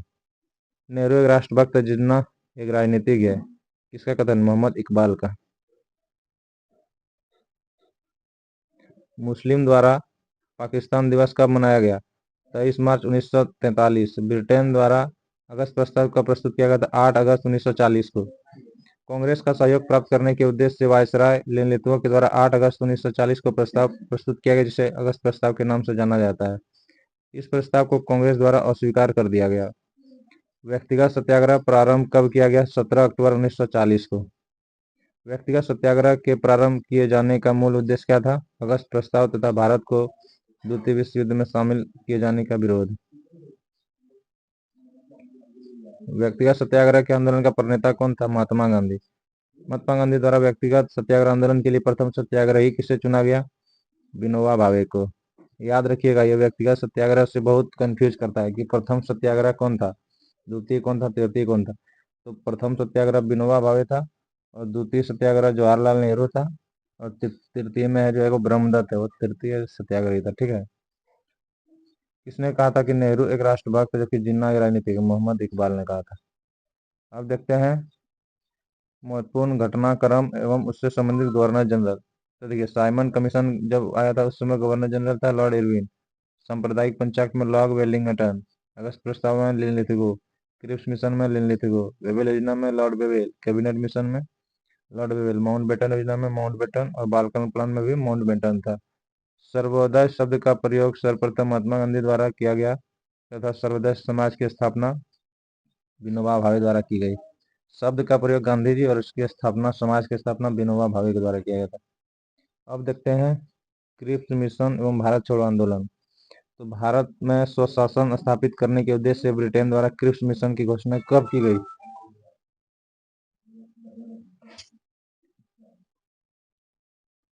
तो देखिए, स्वशासन ब्रिटेन द्वारा क्रिप्स मिशन घोषणा कब किया था? मार्च 1942 में। द्वितीय विश्व युद्ध के युद्ध में जापान की बढ़ती हुई शक्ति को देखते हुए अंतर्राष्ट्रीय समुदाय, विशेषकर अमेरिका, चीन एवं ऑस्ट्रेलिया ने ब्रिटेन पर भारत को स्वतंत्र करने के लिए दबाव बढ़ाया।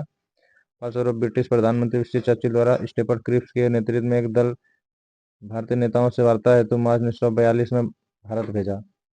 क्रिप्स मिशन के प्रमुख प्रावधान। युद्ध के बाद भारत को डोमिनियन राज्य का दर्जा दिया जाएगा। भारत को अपना संविधान निर्मित करने का अधिकार दिया जाएगा, जिसके लिए युद्ध के बाद संविधान निर्मात्री परिषद बनेगी, जिसे ब्रिटिश भारत के प्रांतों को निर्वाचित सदस्य देशी रजवाड़ा के तो अगर आप शामिल हमको कर दीजिएगा, अति कर दीजिएगा, तो आपको जो है आपको अपना संविधान निर्मात्री करने का अति दिया जाएगा, डोमिनियन राज्य का दर्जा दिया जाएगा। ठीक है, यही सब है इसमें। इसमें ज़्यादा इम्पोर्टेंट है। यहाँ देखिए नीचे, 14 जुलाई 1942 को कांग्रेस कार्य समिति द्वारा भारत छोड़ो आंदोलन का प्रस्ताव कहाँ पारित किया गया था? तो भारत छोड़ो आंदोलन का प्रस्ताव वर्धा। भारत छोड़ो आंदोलन किसके नेतृत्व में संचालित किया गया? तो महात्मा गांधी। 7 अगस्त 1942 को महात्मा जो है बम्बई के ऐतिहासिक ग्वालियर टैंक अखिल भारतीय कांग्रेस कमेटी की वार्षिक बैठक हुई, जिसमें वर्धा प्रस्ताव की पुष्टि हुई। कुछ संशोधनों के बाद 8 अगस्त 1942 को यह प्रस्ताव स्वीकार कर लिया गया। भारत के स्वतंत्रता संघर्ष के अंतर्गत अंग्रेजों के विरुद्ध भारत छोड़ो आंदोलन प्रारंभ करने की घोषणा की गई। भारत छोड़ो आंदोलन कब प्रारंभ हुआ? 9 अगस्त 1942 को। महात्मा गांधी ने क्रिप्स मिशन को उत्तर तिथि चेक यानी पोस्ट डेटेड चेक किस कहा था? इसमें क्वेश्चन बनता है कि किसने जो है क्रिप्स मिशन को पोस्ट डेटेड चेक या तिथि चेक कहा था? तो महात्मा गांधी ने। ठीक है, याद रखिएगा। और देखिए, भारत छोड़ो आंदोलन के दौरान गांधी जी द्वारा करो या मरो का नारा दिया गया, जबकि करो या मरो का वास्तविक जन्म यूसुफ मेहर अली है। ये क्वेश्चन बीपीएससी घुरा देता है। ये कहता है कि गांधी जी जो है करो या मरो का नारा दिया था, लेकिन इसका मेन डायरेक्टर जो है, इसका जनक जो है यूसुफ मेहर अली है। ठीक है। जब भारत छोड़ो आंदोलन प्रस्तावित किया गया उस समय कांग्रेस का अध्यक्ष कौन था? मौलाना अबुल कलाम आजाद। भारत छोड़ो आंदोलन के समय इंग्लैंड के प्रधानमंत्री कौन थे? Winston Churchill. ठीक है, आगे देखिए, भारत छोड़ो आंदोलन के समय महात्मा गांधी का साथ देने वाले अमेरिकी पत्रकार Louis Fischer. Operation zero over किससे संबंधित है? भारत छोड़ो आंदोलन के दौरान गांधी जी समेत प्रमुख नेताओं की गिरफ्तारी से। यानी ऑपरेशन जीरो ओवर मतलब जो है रात में ही जो है, जैसे कल आंदोलन स्टार्ट होने वाला था, तो रात में ही सारा नेता को जो है गिरफ्तार कर लिया गया था, उसी को कहता है operation zero over.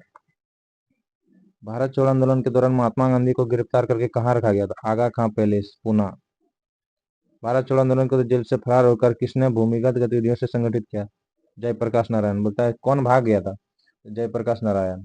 Doctor Rajendra Prasad को 9 अगस्त 1942 को गिरफ्तार करके कहाँ भेजा गया था? बांकीपुर जेल।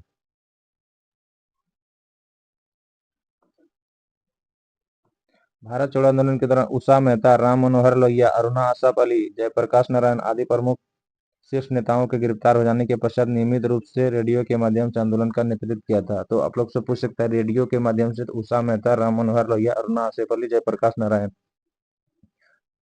प्रचार प्रसार किया था। भारत छोड़ो आंदोलन के दौरान बलिया में किसके द्वारा समांतर सरकार की स्थापना किया था? तो चीतू पांडे के द्वारा। बंगाल के मिदनापुर जिले में जाति सरकार की स्थापना किस वर्ष? तो 1942 में। भारत छोड़ो आंदोलन को किस अन्य नाम से जाना जाता है? तो अगस्त क्रांति। लॉर्ड लिंडगो ने गांधी जी के आंदोलनों को राजनीतिक विरोधी की संज्ञा दी थी। ठीक है, चलिए यहाँ आगे देखते हैं। अब लगभग खत्म होने वाला है। तो आप लोग को अगर वीडियो पसंद आ रहा है तो लाइक कीजिए, और जो भी चैनल को अभी तक सब्सक्राइब नहीं किए हैं सब्सक्राइब कर दीजिए, क्योंकि ये खत्म हो जाएगा आईएनएम, उसके बाद हम लोग साइंस स्टार्ट करेंगे। साइंस में फिजिक्स, केमिस्ट्री, बायोलॉजी तीनों का एकदम जो है खत्म कर देंगे हम। उसमें ज़्यादा वीडियो नहीं, 4 से 5 वीडियो करके, थोड़ा वीडियो लंबा रहेगा लेकिन हम जल्दी करने का कोशिश करेंगे। ठीक है, तो आप लोग जो भी चैनल को सब्सक्राइब नहीं किए हैं सब्सक्राइब कर दीजिएगा। देखते हैं आजाद हिंद फौज, बेवेल योजना तथा शाही नौसेना विद्रोह।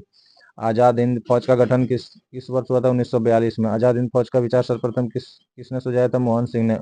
1943 में रास बिहारी बोस ने आजाद हिंद फौज की कमान किसे सौंपी थी? तो सुभाष चंद्र बोस को। नेताजी सुभाष चंद्र बोस ने स्वतंत्र भारत की अस्थायी सेना का गठन कहाँ पर किया? सिंगापुर में। सुभाष चंद्र बोस ने रानी झांसी रेजिमेंट के नाम से एक महिला रेजिमेंट का गठन किया। आजाद हिंद फौज के 3 अन्य सदस्य Subhash brigade, Nehru brigade, Gandhi brigade रखे गए थे। किस देश के द्वारा सुभाष चंद्र बोस को अंडमान निकोबार द्वीप सौंपा गया? जापान। सुभाष चंद्र बोस द्वारा अंडमान तथा निकोबार द्वीप का नया नामकरण आजाद अंडमान का रख दिया शहीद द्वीप, और निकोबार का सोराय द्वीप। ठीक है।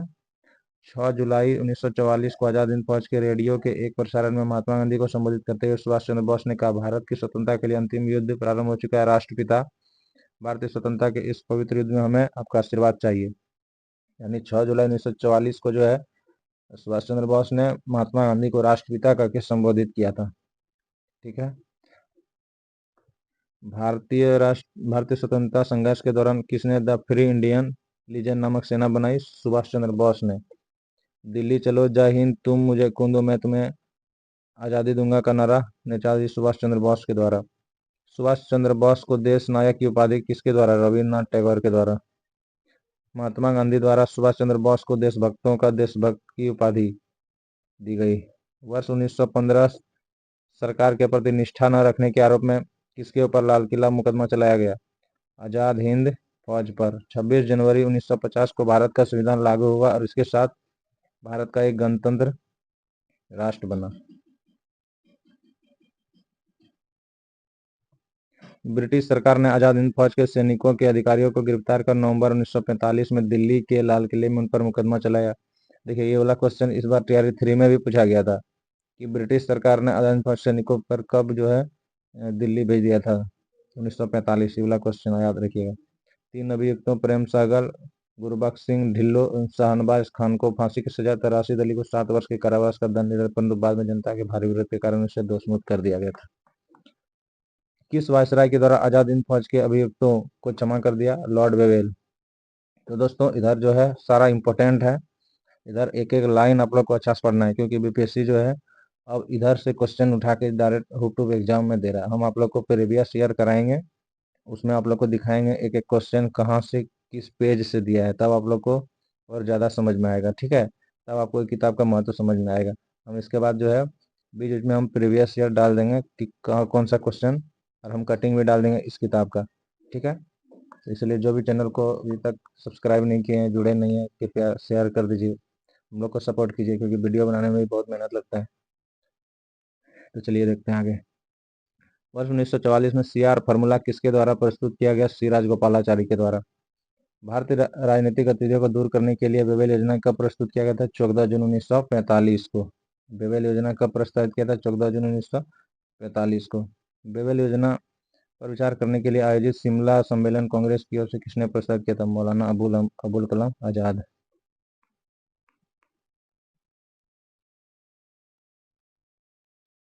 चलिए आगे देखते हैं।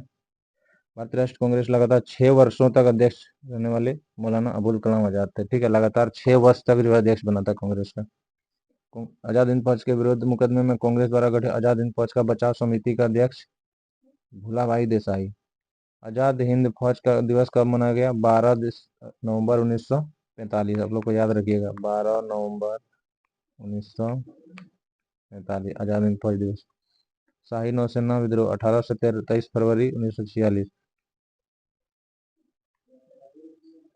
रॉयल इंडियन नेवी के विद्रोह की शुरुआत 18 फरवरी को, जबकि बम्बई नौसैनिक जहाज HMIS तलवार के 1100 नाविकों के नस्लवादी भेदभाव और खराब भोजन के प्रति हड़ताल कर दी। सैनिकों की मांग यह भी थी कि नाविक BC दत्त को, जिसे जहाज की दीवारों पर भारत छोड़ो लिखने के आरोप में गिरफ्तार कर लिया गया था, रिहा कर दिया जाए। उसके बाद है देशव्यापी विस्फोट की स्थिति में वल्लभ भाई पटेल ने हस्तक्षेप किया। पटेल व जिन्ना ने आत्मसमर्पण की सलाह दी। विद्रोहियों का आत्मसमर्पण करते हुए कहा कि हम भारत के सामने आत्मसमर्पण करें, ब्रिटिश के सामने नहीं। 26 जनवरी 1950 को भारत का संविधान लागू हुआ। इसी के साथ भारत एक गणतंत्र राष्ट्र बना। ठीक है, चलिए अब लास्ट में इसमें जो है इसमें पूछा जाता है कैबिनेट मिशन संविधान सभा का अंतरिम सरकार का गठन। ठीक है, ये क्वेश्चन बहुत इंपॉर्टेंट है, ये वाला टॉपिक जो है। इसके बाद अंतरिम सरकार से हर बार बीपीएससी चाहे 1.2 हो 3.0 हो, सब में जो है क्वेश्चन पूछा गया, तो ये वाला इंपॉर्टेंट है। 4.0 में भी बहुत संभावना है पूछने का। तो ब्रिटिश प्रधानमंत्री एटली लेबर पार्टी द्वारा भारत नेताओं से बातचीत करने के लिए किस संसदीय दल का गठन किया गया था? तो है कैबिनेट मिशन। ठीक है, कैबिनेट मिशन भारत कब आया था? 24 मार्च 1946। कैबिनेट मिशन की अध्यक्षता ब्रिटेन में भारत के मंत्री लॉर्ड पैथिक लॉरेंस द्वारा की गई। इसमें शामिल 2 अन्य सदस्य स्टेफर्ड क्रिप्स एवं AV अलेक्जेंडर थे। कैबिनेट मिशन के भारत आगमन के समय कांग्रेस के अध्यक्ष कौन थे? मौलाना अबुल कलाम आजाद। कैबिनेट मिशन के आगमन के समय भारत का वायसराय लॉर्ड वेवेल।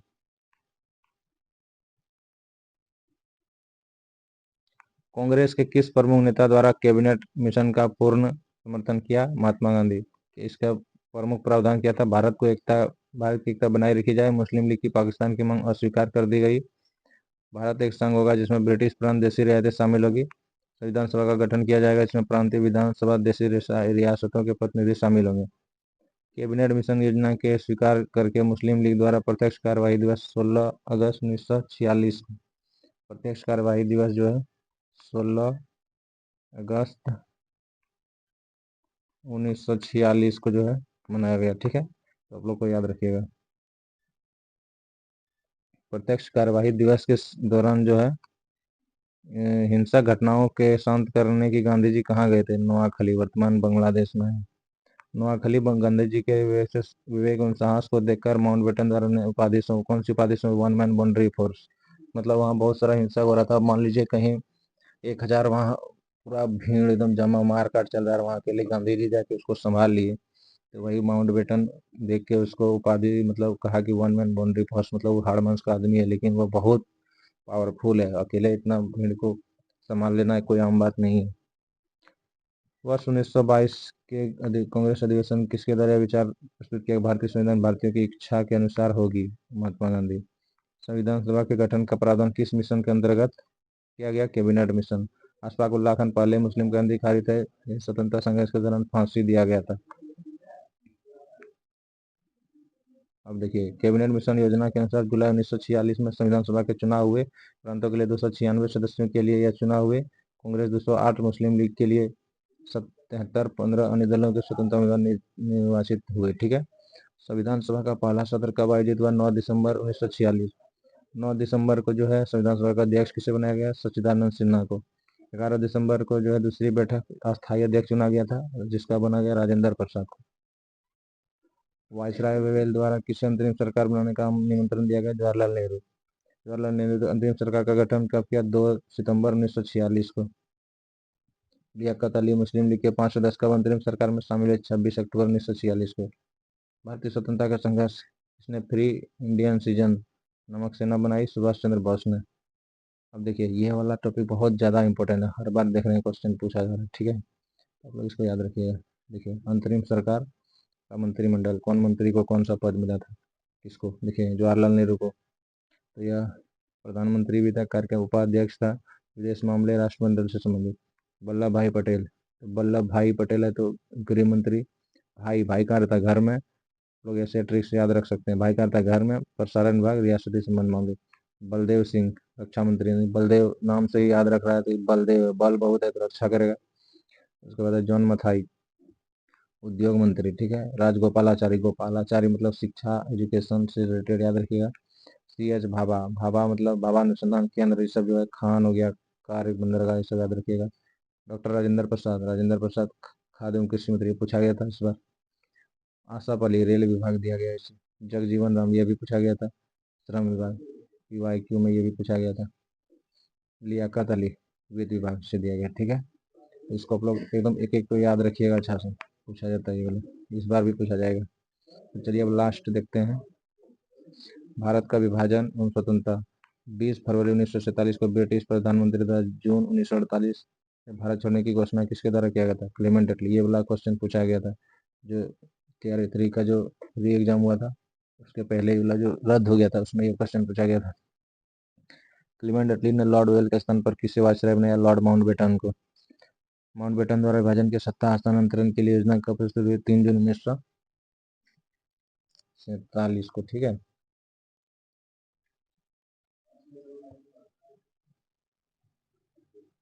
देखिए 3 जून को किस नाम से जाना जाता है? तो माउंटबेटन योजना के नाम से 3 जून को जाना जाता है, ठीक है। देखिए इसके प्रमुख प्रावधान क्या क्या था। पंजाब बंगाल में हिंदू मुसलमान बहुसंख्यक जिलों के प्रांतीय विधानसभा के सदस्यों की अलग बैठक बुलाई। प्रतिनिधित्व को यह निश्चित करना था कि प्रांत का विभाजन हो या नहीं हो, ठीक है।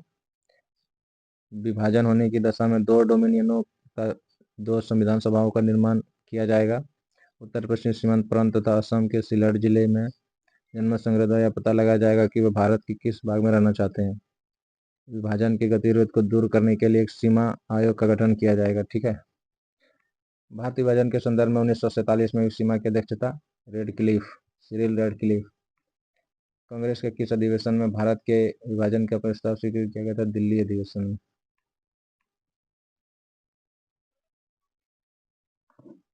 भारत, देखिए दोस्तों लास्ट है। भारत का विभाजन स्वीकार किए जाने पर कांग्रेस का अध्यक्ष कौन था? JP कृपलानी। वह राष्ट्रवादी मुस्लिम कौन था जिसने विभाजन को कभी स्वीकार नहीं किया? खान अब्दुल गफ्फार खान ने विभाजन को कभी स्वीकार नहीं किया। माउंटबेटन ने भारत की आज़ादी के लिए डिक्री बर्ड प्लान तैयार किया, जिसे नेहरू ने कहते हुए अस्वीकार कर दिया कि यह योजना भारत के बाल्कनीकरण को आमंत्रित करेगी, इसलिए इस योजना को बाल्कन प्लान भी कहा जाता है। ये वाला क्वेश्चन इस बार आएगा, देखिएगा दोस्तों, बहुत इंपॉर्टेंट है। ब्रिटिश संसद 18 जुलाई 1947 को किस नाम से माउंटबेटन को जो स्वीकृति प्रदान की? भारत स्वतंत्रता अधिनियम 1947 के प्रावधान। 15 अगस्त 1947 को भारत और पाकिस्तान नामक 2 भागों में बांट जाएगा। प्रत्येक राज्य में एक गवर्नर जनरल होगा जिसकी नियुक्ति इंग्लैंड का सम्राट करेगा। नए संविधान का निर्माण होने दोनों राज्यों का प्रशासन भारत शासन अधिनियम 1935 के अनुसार चलाया जाएगा। भारतीय रजवाड़ों को स्वतंत्र रहने का विकल्प नहीं दिया जाएगा, या तो भारत में रहना हो या पाकिस्तान में। भारत की स्वतंत्रता के समय भारत का अध्यक्ष कौन था? JP कृपलानी। भारत का अंतिम वायसराय माउंटबेटन। स्वतंत्र भारत के प्रथम गवर्नर जनरल लॉर्ड माउंटबेटन। स्वतंत्र भारत के प्रथम अंतिम गवर्नर जनरल जो था C राजगोपालाचारी, भारत का, ठीक है। तो कांग्रेस के किस नेता ने स्वतंत्रता दिवस के समारोह में भाग नहीं लिया? महात्मा गांधी। 15 अगस्त 1947 की मध्यरात्रि केंद्रीय असेंबली में जनगण मन इकबाल द्वारा रचित सारे जहां से अच्छा हिंदुस्तान हमारा किसके द्वारा गाया गया था? MS सुब्बुलक्ष्मी। प्रथम बार भारत के प्रधानमंत्री की नियुक्ति किसके द्वारा की गई थी? गवर्नर जनरल के द्वारा। पाकिस्तान शब्द का प्रथम गवर्नर जनरल मोहम्मद अली जिन्ना। भारतीय संविधान को पूर्ण रूप से कब लागू किया गया? 26 जनवरी 1950। भारत की स्वतंत्रता के पश्चात लोकसभा का प्रथम अध्यक्ष JB मावलंकर, ठीक है। उसके बाद है लास्ट, गांधी जी की मृत्यु 30 जनवरी 1948 पर जवाहरलाल नेहरू ने कहा कि हमारे जीवन से प्रकाश गायब हो गया। तो दोस्तों जैसा कि हम लोग यहाँ देखें, हम लोगों ने पूरा गांधी युग को जो है खत्म कर लिया। अब रुकिए 1 मिनट का समय लेंगे, ज़्यादा समय नहीं लेंगे। आप लोग से रिक्वेस्ट है कि जो भी इससे पिछला वीडियो नहीं देखें जाके देख लीजिए। अब हम लोग का नेक्स्ट है वो साइंस का सीरीज स्टार्ट होगा, जिसमें हम लोग शुरू करेंगे फिजिक्स, केमिस्ट्री, बायोलॉजी। इसमें हम लोग ज़्यादा से ज़्यादा फिजिक्स में 5 वीडियो यानी 15 वीडियो में हम लोग पूरा साइंस ख़त्म करने का कोशिश करेंगे। वीडियो थोड़ा लंबा होगा, आप लोग के लिए ही फायदा है। ज़्यादा इंतज़ार नहीं करना पड़ेगा, क्योंकि आप लोग को पता है कि TRE 4.0 का घोषणा अब हो जाएगा कुछ दिन में, तो हम लोग को जल्दी जल्दी सारा कंप्लीट भी करना है। तो आप लोग जो भी इस चैनल से नहीं जुड़े हैं, कृपया जुड़ जाइए, अपने दोस्तों को ज़रूर शेयर कीजिए, ठीक है। तो अगला वीडियो में हम लोग, हो सकता है इसका एक वीडियो और आए, जिसमें INM का कुछ कुछ इंपॉर्टेंट विविध में मिसलेनियस क्वेश्चन जो है उसको हम करा देंगे। उसके बाद परसों से हमारा फिजिक्स का, हो सकता है कल ही एक वीडियो हम डाल दें बना के। तो हम लोग का फिजिक्स से स्टार्ट हो जाएगा। उसके बाद हम लोग फिजिक्स खत्म करने के बाद केमिस्ट्री, बायोलॉजी, फिर हम लोग ज्योग्राफी में आप लोग बहुत इंपॉर्टेंट है। देखिए दोस्तों, इसमें हम लोग INM जो हम इतना करा दिए ना, आप लोग विश्वास रखिए, आप लोग 20 से 25 क्वेश्चन अगर इससे नहीं आया तो हमारे चैनल को अनसब्सक्राइब कर दीजिएगा। जो कमेंट में बोलना है बोलिए, फिक्स 100% हमने देखा है कि PYQ हर बार इससे क्वेश्चन, हर बार सारा क्वेश्चन इसी से आता है। तो ये क्वेश्चन अपने आप में बहुत रामबान है। तो आप लोग इस पर भरोसा रखिए और अपना तैयारी कीजिए। इधर उधर भटकने से अच्छा, हमने देखा है बहुत बड़ा बड़ा चैनल में पढ़ाने का पढ़ा देता है, लेकिन आप लोग को क्वेश्चन नहीं कराता है, ठीक है। तो और उसको वो लोग को अपना कौन कौन बुक से पढ़ाते हैं, लेकिन मैंने NCERT और SCERT इसको हम लोग बेस बना के तैयारी करवा रहे हैं, ठीक है। और इससे 100% क्वेश्चन आएगा ही आएगा, भरोसा रखिए और अपना तैयारी करते रहिए। जैसे ये खत्म हो जाएगा, हम लोग मैथ रीजनिंग का भी लेके आएंगे, उसके लिए हम बताएंगे क्या करना है, ठीक है। तो जल्द से जल्द जो है, जो चैनल से नहीं जुड़े हैं, आप लोग कृपया करके जुड़िए। और हाँ, वीडियो पसंद आए तो लाइक जरूर कीजिएगा, जिससे हमको मोटिवेशन मिलता है, ठीक है। तो चलिए अभी के लिए इतना ही, और आप लोग पूरा वीडियो देखिएगा, ताकि ये नहीं कि 10 मिनट देख लिए चल गए, पूरा वीडियो देखना है, अच्छे से समझना है। और 1 से 2 बार अगर वीडियो को देख लिए, 2 से 3 बार, तो आप लोग को ना नोट्स बनाने का जरूरत है। और देखिए ये है ना, आपको गांधी जी रिविजन करना है, 2x का स्पीड में आप लोग देख लिए, एग्जाम से पहले 3 बार 4 बार देख लिए, तो आप लोग को ना नोट्स बनाने का जरूरत है, और आराम से रिवीजन हो जाएगा घर बैठे। सुबह सुबह, सुबह हुआ मोबाइल चला दिए, सुनते रहिए, आप लोग को याद हो जाएगा, पढ़ना नहीं पड़ेगा, ठीक है दोस्तों। तो चलिए अभी के लिए इतना ही, मिलते हैं नेक्स्ट वीडियो में। जय हिंद, जय भारत।